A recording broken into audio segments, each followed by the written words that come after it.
ব্রিটিশদেরকে এতে হটিয়ে আমরা পাকিস্তান নামে একটি দেশ প্রতিষ্ঠা করছিলাম। কিন্তু আমরা কি দেখতে পেয়েছিলাম?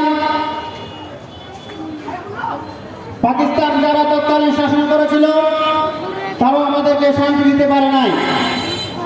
তারাও ওই দেশের মানুষকে শোষণ করেছে, নির্যাতন করেছে, জুলুম করেছে, আমাদের মানব অধিকার হরণ করেছে, আমাদের মৌলিক অধিকার হরণ করেছে।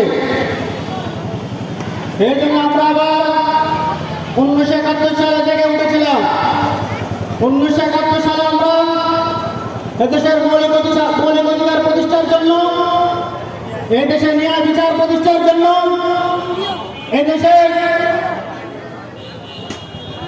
এই দেশের মানুষের মৌলিক অধিকার প্রতিষ্ঠার জন্য এবং এদেশের মানুষের অন্ন বস্ত্র, এদেশের মানুষের শান্তির জন্য আমরা 71 সালে আবার পাকিস্তানিদের বিরুদ্ধে যুদ্ধ করে